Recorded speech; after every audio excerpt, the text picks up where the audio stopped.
Everyone wants to be happy. Everyone wants to find some joy in their life. People want to be fulfilled, satisfied, and just generally feel good about themselves. But I've come to the conclusion, if you're surrounded by people that say, we just want to see you happy, that maybe, just maybe, they're actually wrong about everything. Hey, it's Christine Grace. Welcome back to my channel. Today is not a reaction video. A lot of you guys have commented on some of my other just talking videos saying that you want to hear more of what goes on inside of my head. And honestly, it's quite hard when you guys say that, because instantly I think, well, what can I talk about? What can I talk about? And I guess that's the reason why these videos don't come very frequently, because I'm often thinking about many things. Obviously, I'm a woman, and it's hard to just think on demand. I'm not going to just come up with something for the sake of making a video. When I talk about what's going on in my thoughts, they are genuine thoughts that I've been having for prolonged periods of time, long enough for me to be able to articulate them. If I'm still in the process of thinking them, then there's not really much to say yet. So that's why these videos aren't more frequent. But today, I decided was a good time to make a video about my thoughts, because I've been having a lot of them, and I don't really believe in coincidence. You can have your own opinions about that, but I'm just telling you what I think. I don't believe in coincidence, and I definitely am not some, new modern age following angel numbers type person. But I don't believe in coincidences, and I do believe that there is a sense of wonder and awe to the world, and sometimes things can urge you in a certain direction. So hence this video has appeared. So for some context, I just finished watching, I don't know if you guys have seen it, but The Crown on Netflix, which is about Queen Elizabeth II. She was the mother of our current king. She was the monarch for as long as I've been alive, up until obviously she passed away and Charles has become the king. It was an incredible series. I really enjoyed it. I'd be intrigued to hear your thoughts on it if you've seen it. If you haven't, I'd highly recommend you watch it. It's fairly historically accurate. Obviously, there's going to be a lot of parts of it that we can't know for sure if those conversations happen, but it's really interesting. It's quite accurate, and I double checked a lot of the things in there. But again, not all of it. Take it with a pinch of salt. Anyway, so it focuses mostly on Queen Elizabeth, and one general theme that follows throughout the series. It's a 6-part series, with each series representing about 10 years roughly. So it's meant to show about 60 years of history. And a general theme that seems to follow Queen Elizabeth is the death of Lilibet, which is what her family called her when she was younger, and what those close to her, such as her sister, continue to call her throughout her life. And it talks about this death of the ordinary girl that she had to kind of leave behind in order to become the queen. Now, if you know anything about English history, or if you've seen The Crown, you will know that she was never meant to be queen. In fact, her father was never meant to be king. It was only because her father's brother, so her uncle, abdicated the throne, that she ended up becoming an heir to the throne and eventually the monarch. So she took on the duty of being the monarch, being the Queen of England, and she did not take that duty lightly at all.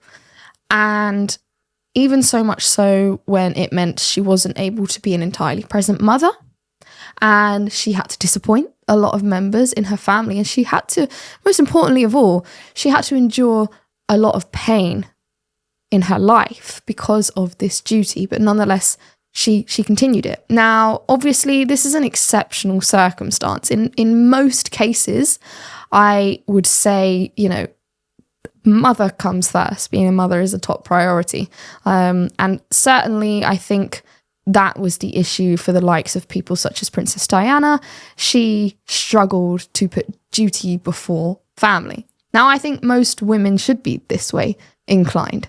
But obviously the Queen is an exceptional circumstance. So I'm not really here to judge on that. That's not my point of mentioning this aspect of duty. But rather that sense of duty, for whatever it may be, I believe has kind of been lost in recent generations. And it's really interesting because at the end of this show, this series, if you've not seen it and you want to watch it, feel free to skip ahead a couple of minutes because I'm going to give you some spoilers, okay? In the final scene, Prince Philip, her husband, can be seen talking to her and saying to her that they're a dying breed, that people such as them are a dying breed. And something about that really moved me because I think that's absolutely true. You know, I look at the world today and too many people see themselves as a queen, and it's no wonder. I mean, we're calling each other queens left, right, and centre. You go, queen. But what they are taking as their duty and therefore abandoning, you know, motherhood and being of service to others is the self-fulfillment of ego fuel. It's making themselves feel good. Feel good. And what is feeling? Feeling is just an emotion. And that's why I said at the start of this video, maybe the people who tell you we just want to see you happy and you just need to be happy in life are actually completely wrong about all of it. Because someone could be happy, they could feel happy their entire life, but in reality, what has their life meant? What have they actually done?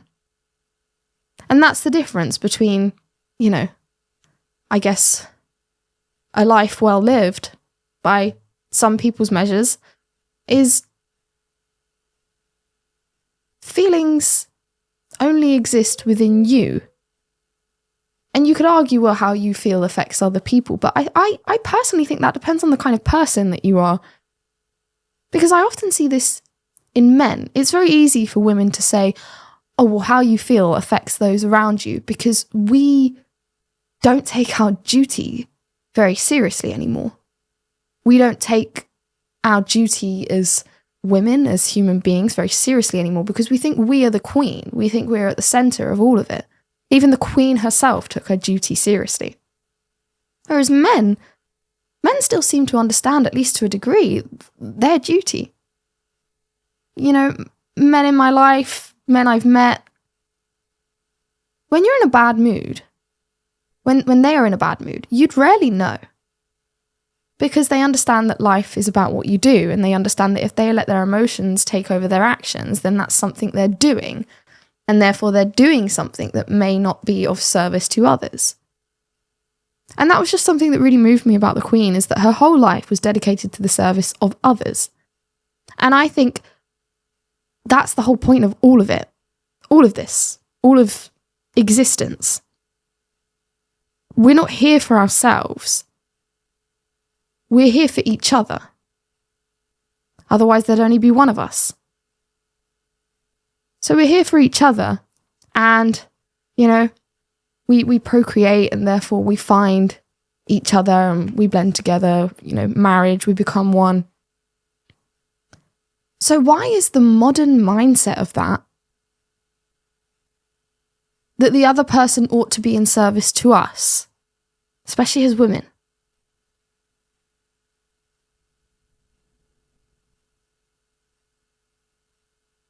It's very self-centered.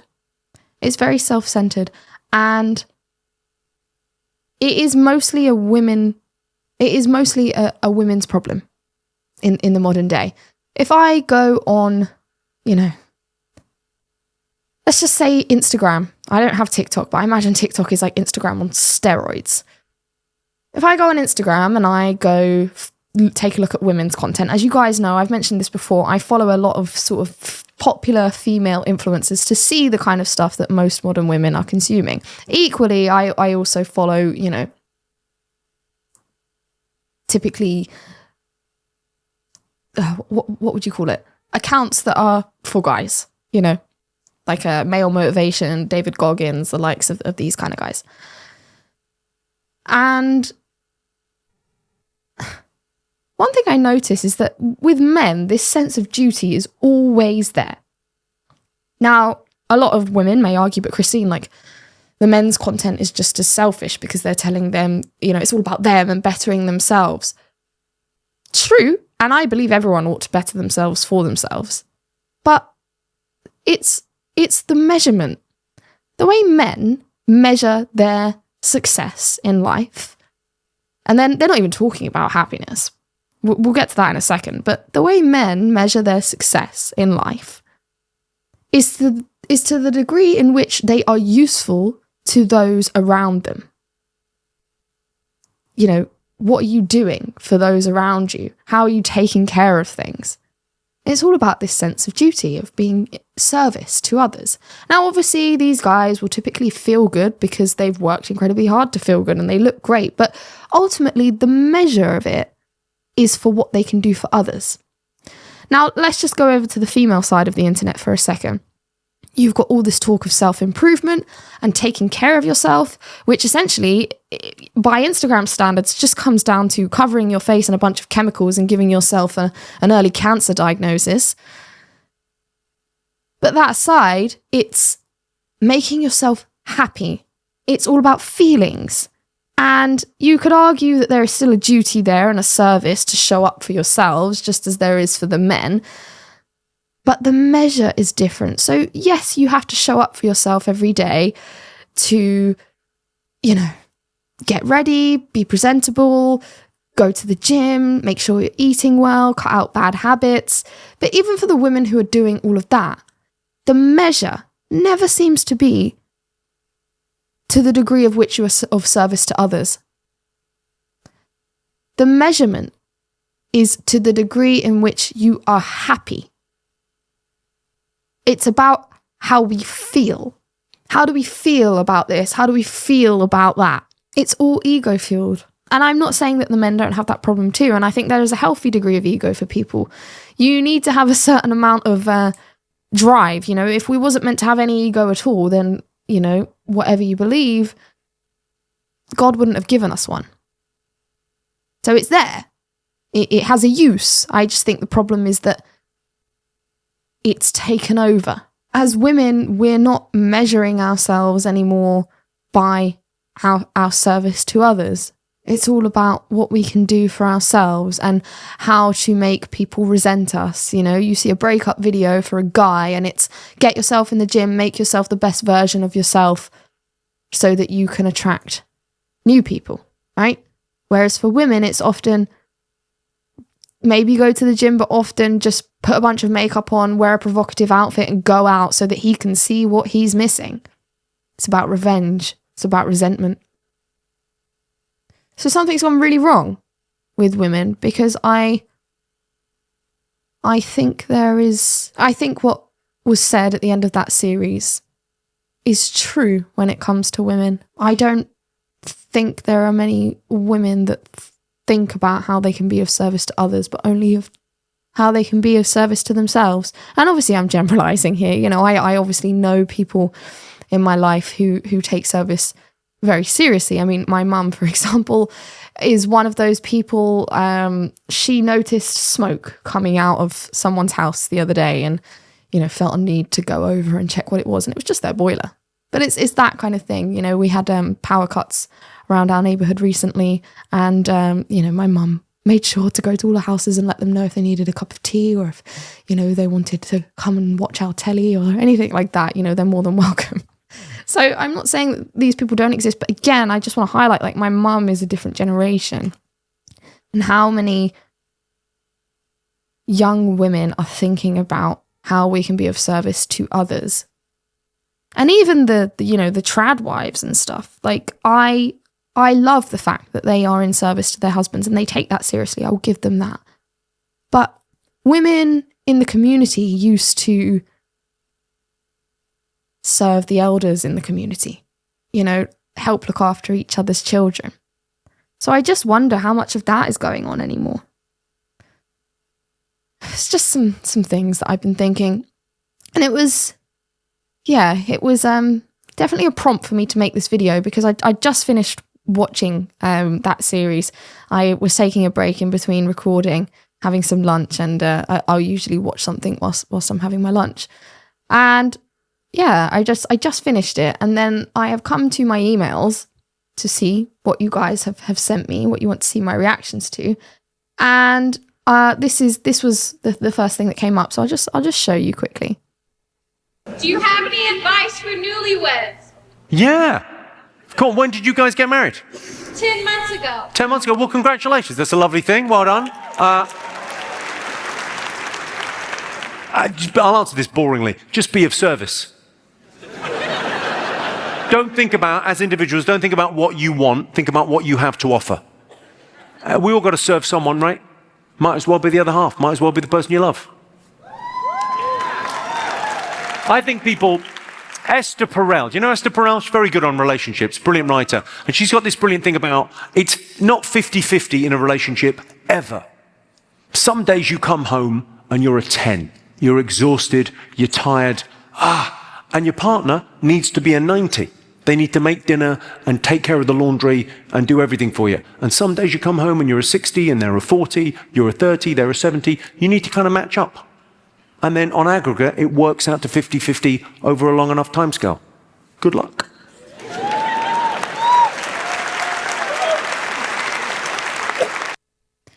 So I saw that, and, you know, initially I thought he was going to make a joke, because that's what Jimmy Carr does, right? He's a comedian, if you don't know. But what he said is absolutely true. And when going off of a lot of the content that I get sent in, when I think of this idea, and I, in my mind, envision a modern woman reacting to this, to be told by a man that she ought to think about what she has to offer, you can just imagine the kind of responses. Because we've seen it, haven't we? What do you have to offer? Myself. That's what I have to offer. But it's like, how is that you being of service to someone else? What do you have to offer that makes you of service? Because that is what it's all about. I really believe that. That is what it's all about. How are you being of service? And of course, you have to be of service to yourself. But again, it's like, what are you measuring that by? Are you measuring how you're of service to yourself based on how you feel? You know, and I just go back to this series that I was watching, you know, Queen Elizabeth. There were many a times where she didn't feel like doing any of it. She didn't feel good. But she did it anyway. Now, you can have your own thoughts on the royal family and, you know, whether you think it's a good thing, this, that, or the other. But I'm specifically talking about this element of duty. And I genuinely believe that that's how most men go about things. Not all. Of course not all. You know, I've unfortunately met many men who have no concept of duty and of service, and are essentially women in male bodies. They just think for themselves, and how do I feel in this moment right now? Infantile adults, which unfortunately I think most women are. So of course there are those men. But the majority of men that, like I say, I know in my life and, you know, meet out and about on my travels, that sense of service and duty is ingrained. And I think it's been very lost in women. And I actually think it happened maybe even slightly before what we would see as modern feminism. Because you often hear from the trad wives, they talk about, for example, say the 1950s as a template of ideal womanhood or ideal family setups. But often what they're talking about is, you know, it was an ideal. 100 years before that, the home wouldn't have looked like that. You know, the nuclear family, mum, dad, 2 kids, maybe 4. In my granddad's day, my dad's dad, He was the youngest of about, I think it was like 9 children. So, you talk about 100 years from 1950. That's what? 1850. I'm really not great at maths, so I know that took a while. The home would have been very chaotic. It wouldn't have been this, polished and clean sort of trad life that we see sort of presented as the 1950s. It would have been very chaotic. There were illnesses. People often lost children at very young ages. And there was famines and wars, and life was incredibly difficult. So therefore, that sense of service and duty, not just to the home and the children and the husband, but to the community, was much greater. I read something the other day, and it said, you're not depressed because you, or it was like, you're not depressed. You are just designed to be surrounded by family and fight wars and find food to eat, but yet you're sat alone eating in a dark room staring at a glowing square or a glowing rectangle. And maybe that's what's happened. Somewhere along the way, we've all disconnected from each other. There's no sense of community anymore. So for women, that sense of service has evaporated. And then you combine that with feminism and the idea that men are evil and the patriarchy is out to get you. You build all that resentment towards the men. The women think, well, why would I want to serve someone who oppresses me? Nasty business. But that's what I've been thinking. I've been thinking about service.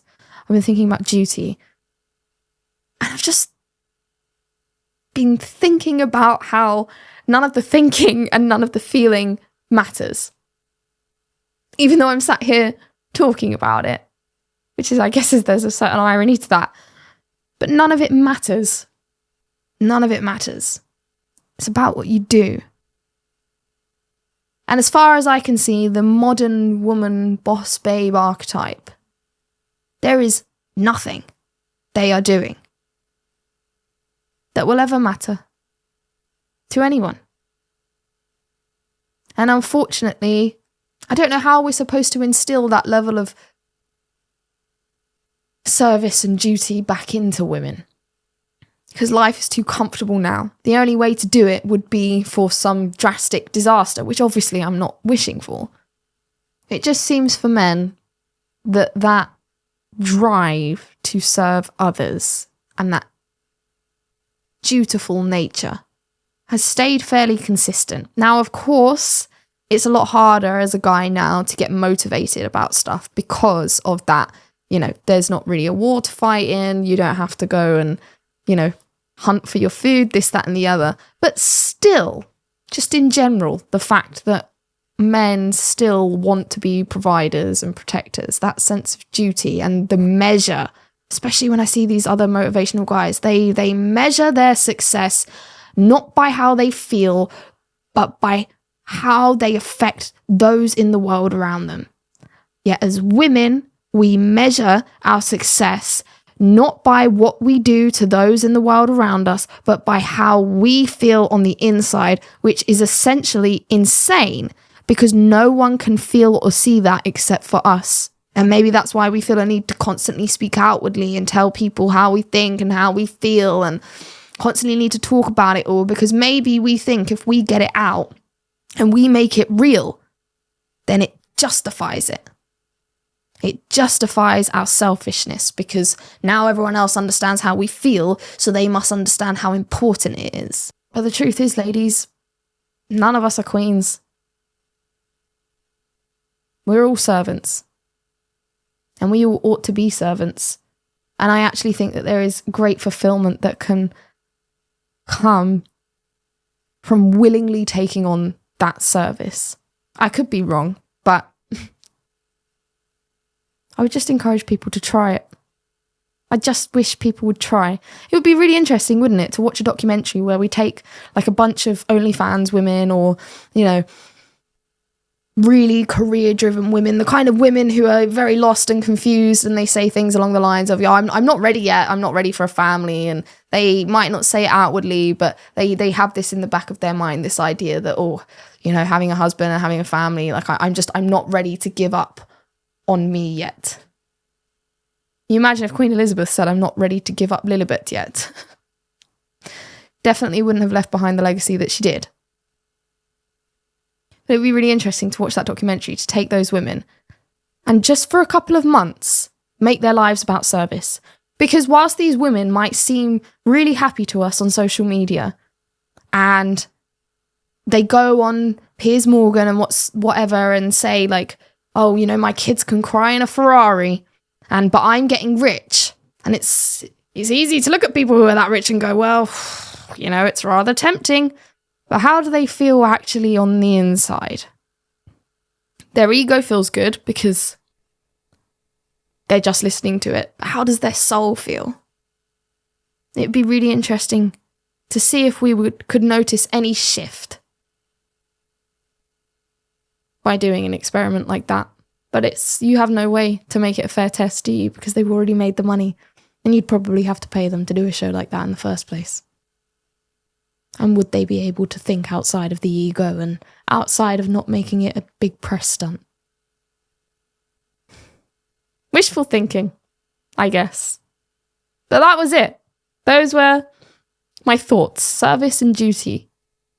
Men seem to have a strong sense of it and also have a measure for it. Women seem to be too lost amongst themselves. Just some thoughts. Why don't you let me know yours? I'm intrigued to hear if you guys think anything particularly about this. Maybe you thought this video was a waste of time, but a lot of you said you wanted to hear my thoughts, and this is the kind of thing that I think about. So there it is. That's what's going on in the brain of Christine today. So let me know what you think. Do you think it would have to be some kind of mass disaster for a sense of duty to come back? Or are we too far gone?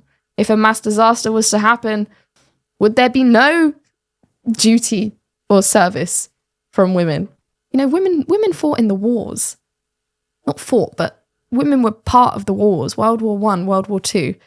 They helped. Would women do that now? I can't see it. Unfortunately, I can't see it. As I said, let me know what you think.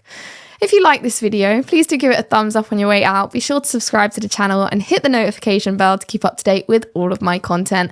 If you have a video for me to react to, you can send it over to me on my email address. It's christinegracesmith@outlook.com. If you'd like to donate to the channel, you can do that by clicking the link in the description at buymeacoffee.com or by becoming a member right here on YouTube. The next video will be a reaction and not just me babbling on. So I look forward to seeing you there very soon in the next one. Take care. Bye-bye.